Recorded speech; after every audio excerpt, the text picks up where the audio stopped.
ایک ملک کا بادشاہ بہت رحم دل اور نیک تھا۔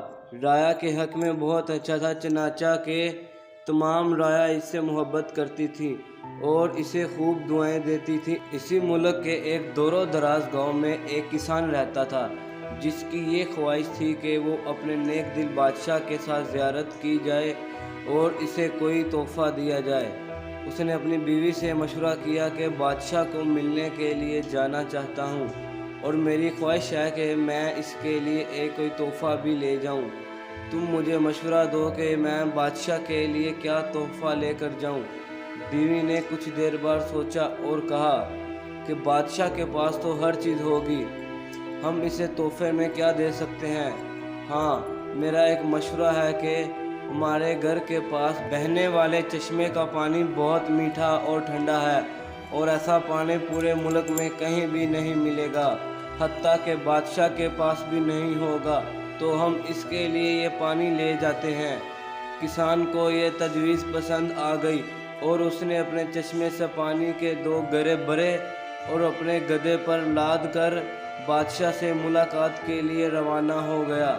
کئی ہفتوں کے سفر کے بعد کسان بادشاہ کے محل تک پہنچ گیا اور اس سے ملاقات کی اجازت چاہی۔ اجازت ملنے پر بادشاہ کو تحفہ پیش کیا اور اسے بتایا کہ یہ میرے گاؤں کے چشمے کا پانی ہے اور ایسا میٹھا اور ٹھنڈا پانی آپ کے پورے ملک میں کہیں بھی نہیں ملے گا۔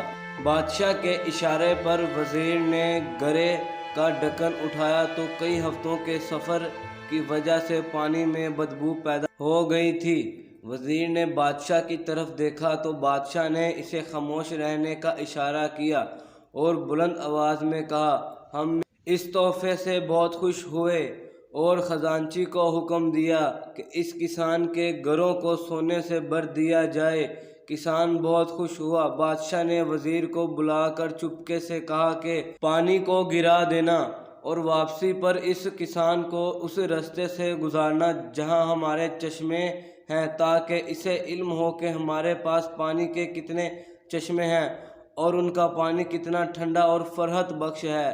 چنانچہ جب انسان کو انعامات دینے کے بعد ان چشموں کے پاس سے گزارا گیا تو وہ سمجھ گیا کہ اس تحفے کا کتنا حقیر تھا، لیکن بادشاہ نے اس حقیر تحفے کو بھی قبول کر کے اسے انعام سے نوازا۔ اس کے دل میں بادشاہ کے لیے محبت اور عقیدت اور بڑھ گئی۔ تو دوستو، ہماری عبادت کا بھی یہی حال ہے۔ ہم جو ٹوٹی پھوٹی عبادت کرتے ہیں تو ہم اسے بہت اچھی سمجھتے ہیں اور اپنے مالک کے حضور پیش کرتے ہیں۔ ان عبادت کی حقیقت معلوم ہونے کے باوجود وہ مالک المالک نہ صرف ان عبادت کو قبول کرتا ہے بلکہ انعام کے طور پر بیش بہا نعمتوں سے بھی نوازتا ہے، حالانکہ اسے ہماری عبادتوں کی ضرورت نہیں ہے۔ خالق کائنات کی عبادت کے لیے تو اس کے لاکھوں کروڑوں فرشتے ہی کافی ہیں۔ اللہ پاک سے دعا ہے کہ ہماری عاجزی اور انکساری عبادت کو اپنی بارگاہ میں قبول کا شرف بخشے۔